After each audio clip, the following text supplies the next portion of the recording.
भगवान कैसे स्वीकार करेगा? ये गलती कभी नहीं करना। जिस घर में हम पहुंचे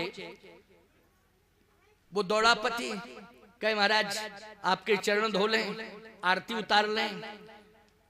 तो हमने कहा धो ले, तेरा मन है धो ले। अब हमारा चेला जो था, पंडित हमारे साथ चलता है, वो यहाँ है नहीं, वो बीमार हो गया है। तो बीमार हो गया है तो हमने कहा तुम अपना इलाज करा लो। उसने कहा कि तुम अकेले ही हो कि पत्नी भी है? बोले पत्नी तो है। तो मायके गई क्या पत्नी? अकेले क्यों धो रहे हो? कहे 6 महीने से बोलचाल नहीं है और हम कह नहीं सकते, हम कह नहीं सकते। तो उस शिष्य ने कहा गुरुदेव आप पधारे ही गए हो, दोनों का एकता करा दो तो ज्यादा अच्छा है, क्योंकि आप पधारे गए जब ऐसी कंडीशन है, और अगर ऐसा नहीं होता है तो बदनामी आपकी होगी कि महात्मा भी आए घर में फिर भी कुछ नहीं करा पाए, तो बदनामी आपकी होगी। हमने कहा अगर हम जानते ऐसा घर है तो घुसते ही नहीं, लेकिन हमें पता नहीं था, हमको पता नहीं था, नहीं हम घुसते काहे को ऐसे घर में कि ऐसी कंडीशन है। लेकिन अगर आप आ गए हो तो पति पत्नी में प्रेम हो जाए, इसके लिए पहला आपको करनी पड़ेगी। तो मैंने कहा ऐसा है कि पत्नी है घर में तो एक बार तुम कहो तो उससे कि आओ हम दोनों जो है स्वामी जी के चरण पखारें, आरती करें, ये सौभाग्य है। कहे स्वामी जी हम तो कसम खा चुके थे उसी दिन, और कसम हम तोड़ने वाले नहीं हैं।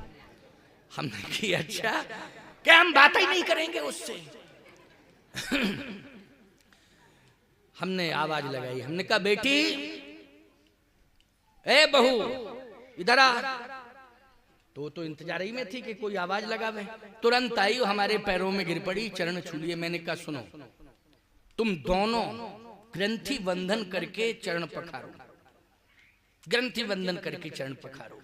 तो एकदम बोली महाराज जी उस दिन हमने भी जिस दिन झगड़ा हुआ था प्रतिज्ञा कर ली थी कि जब तक ये अपने मुंह से हमें कुछ कहेंगे नहीं तब तक मैं कुछ नहीं करूंगा। हमने कहा इसने भी प्रतिज्ञा बड़ी खतरनाक कर ली। क्यों भाई? इसने भी बड़ी खतरनाक प्रतिज्ञा कर ली। अब महाराज जी जब तक ये मुंह से कहेंगे नहीं तब तक हम जो है कुछ भी नहीं कर सकती हैं। आपने आवाज लगाई तो मैं चली आई, आपको प्रणाम कर रही हूं, अब नरक मिले तो मिल जाए। हमने कही कंडीशन बहुत खराब है, क्योंकि नरक जाने को तैयार है लेकिन समझौता करने को तैयार नहीं है। नरक जाने को तैयार लेकिन समझौता के लिए तैयार नहीं। मैंने उसी समय कहा उसके पति से, मैंने कहा सुन तू जिद मत कर, समझदार व्यक्ति है, पत्नी से एक बार कह ले, कह तो ले। तो पत्नी खड़ी थी इस साइड में और ऐसा मुंह करके कहता कि हम तो तैयार हैं, अब जिसको हमारे साथ आके पखारना हो पखार ले। मुंह टेढ़ा करके कह रहा है, मुंह टेढ़ा करके कह रहा है। तो मैंने कहा देखो डायरेक्ट नहीं इनडायरेक्ट कहा कि नहीं कहा, कहा कि नहीं, क्या किससे कहा? तुझसे ही तो कहा है। अब तुम कम से कम एक बार उसने कह दिया है, भले ही मुंह इधर किया था, अरे तू कम से कम सुन तो रही है, कान तेरे टेढ़े तो नहीं हुए, कान तो तेरे सुन रहे थे, सुना कि नहीं सुना? कहे महाराज जी सुना तो है। हमने कहा सुना है तो बैठ जा दोनों।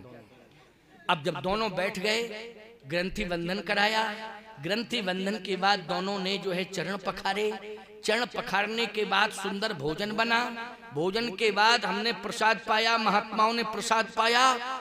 और प्यारे 1 घंटे मैंने राम कथा सुनाई उस घर में बैठ के। जब 1 घंटे मैंने राम कथा सुनाई तो अंत में दोनों फूट फूट करके रो पड़े। कहे स्वामी जी आपने हमारे परिवार को टूटने से बचा लिया है। मैंने कहा मैंने नहीं, राम कथा ने परिवार को टूटने से बचाया, मैंने नहीं बचाया। किसने बचाया? राम कथा ने तुम्हारे परिवार को टूटने से बचाया है। तो बोलो भगवान की कथा में ताकत है कि नहीं? लेकिन सुनो तब ना, जब सुनना ही नहीं है तो अलग बात है, सुनो तब। ताकत है कि टूटने से परिवार बचेगा, रूठने से परिवार बचेगा।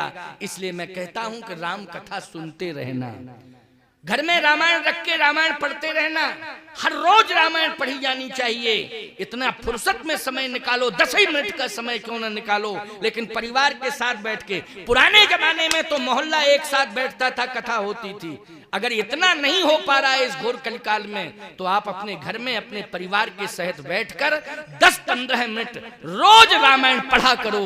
निश्चित रूप से परिवार टूटने से बच जाएगा, ये मैं विश्वास दिलाता हूं।